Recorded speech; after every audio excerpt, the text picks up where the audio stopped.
Hey guys, welcome back to another video. We got a pretty good one here for you today. This is a underrated weapon that I think that people are sleeping on a little bit. That's the Hierarchy of Needs. It's one of those weapons that's kind of difficult to get its full usage out of, but if you build into it, it can do some work.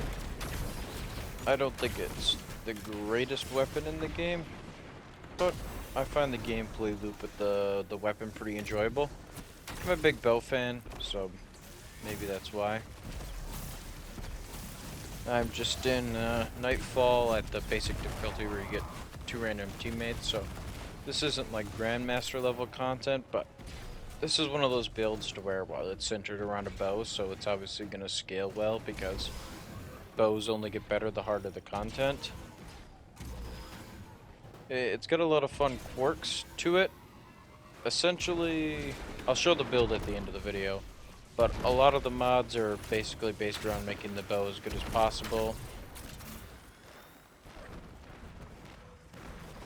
And the bow really can really shine. The basic gameplay loop is Lunafaction Boots is the exotic of choice here, which increases reload speed or draw speed, and the bow with its catalyst, while you're shooting through the ring, it increases reload speed. It's like a souped up archer's tempo essentially. It's actually pretty good.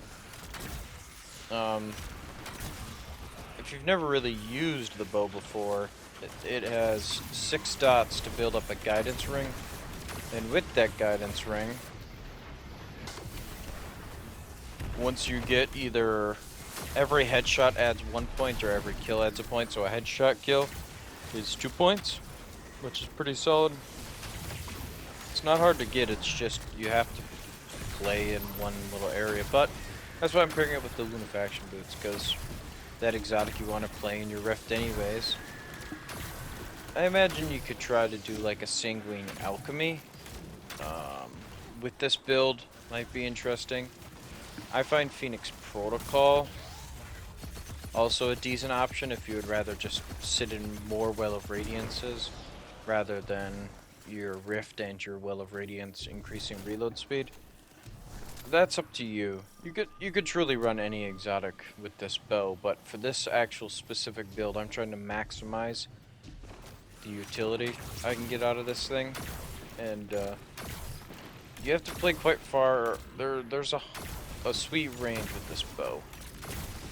If you're too close, it's going to be really hard to hit the enemies, and if you're too far, there is a distance on the tracking arrows when you're shooting through the ring to where they'll track enemies. So you just got to be careful with that.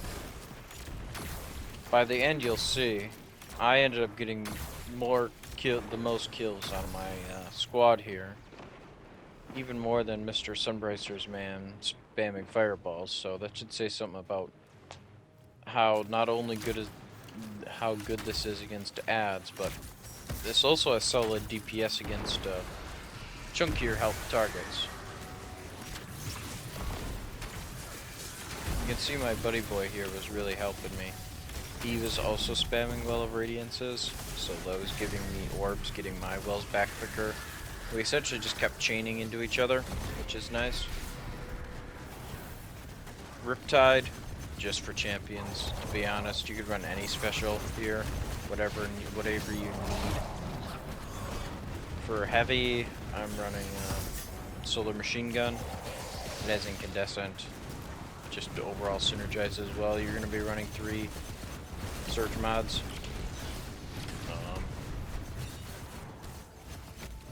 The melee, I prefer Celestial Fire before getting Radiant, which is what we're using for this one, just to get even more damage.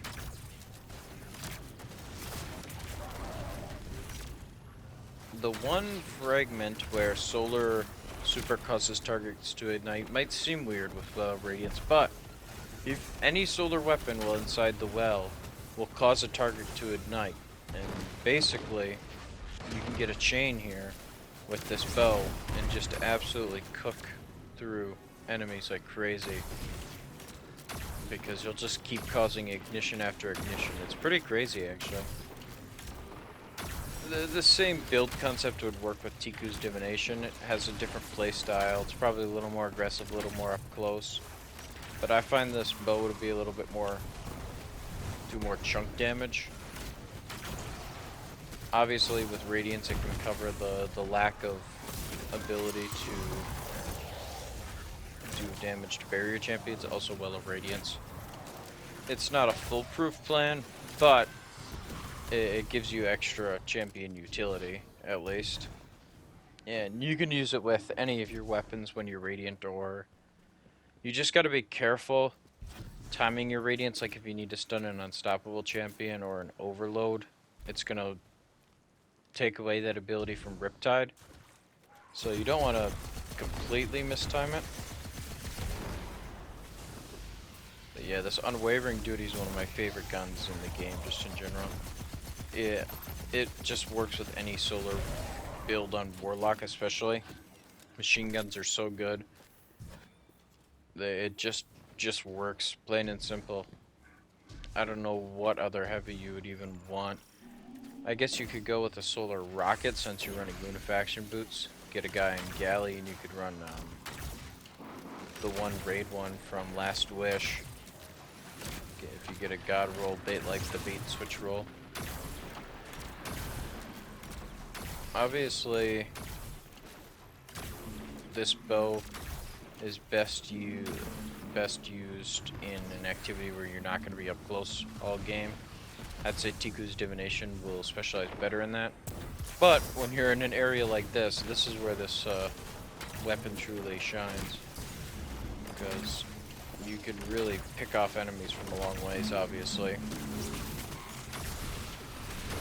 And as you'll see here, all the explosions. I think Healing Rift and Will of Radiance are a must with this build. You're doing it wrong if you're running Dawnblade. That's most, unless you're running Dawn Chorus, you should always be running Well.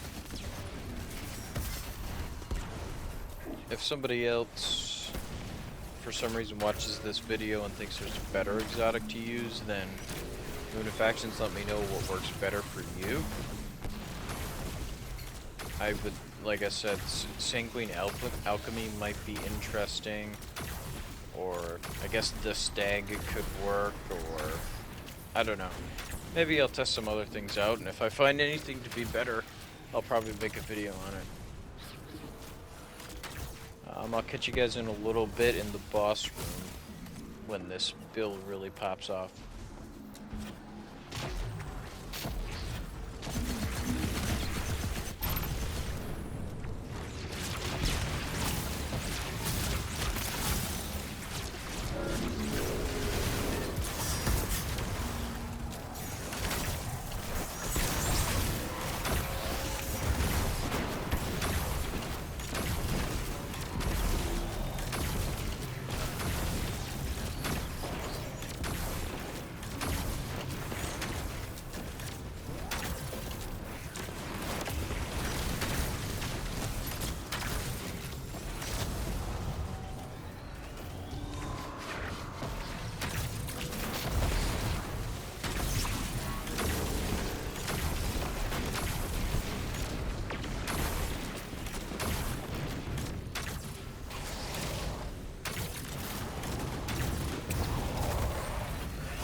Alright.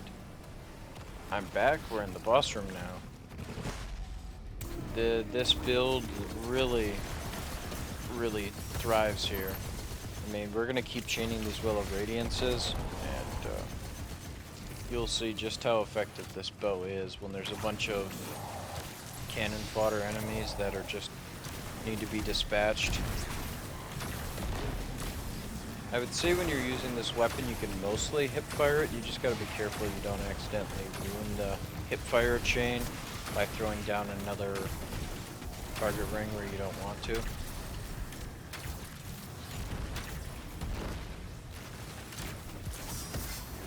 Like I said, the 2 Well of Radiances here make this a lot easier.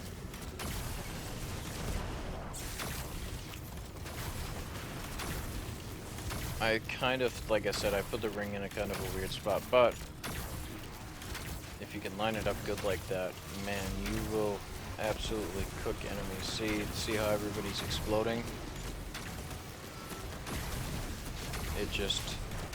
It will dispatch things really easy.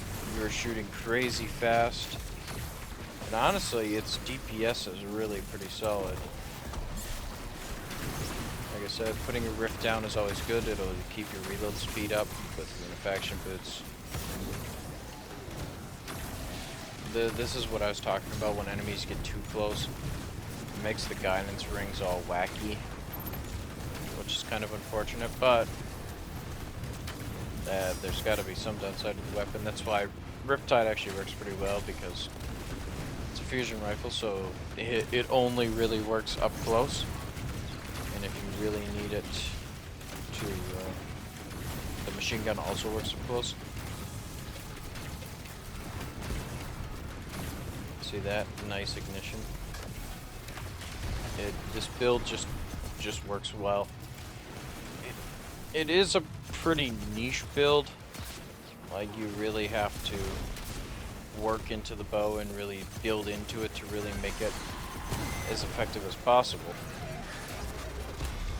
But, like you'll see here in a second, ironically, the game gave me another pair of Lunafaction boots that are arguably better than the pair I'm wearing. But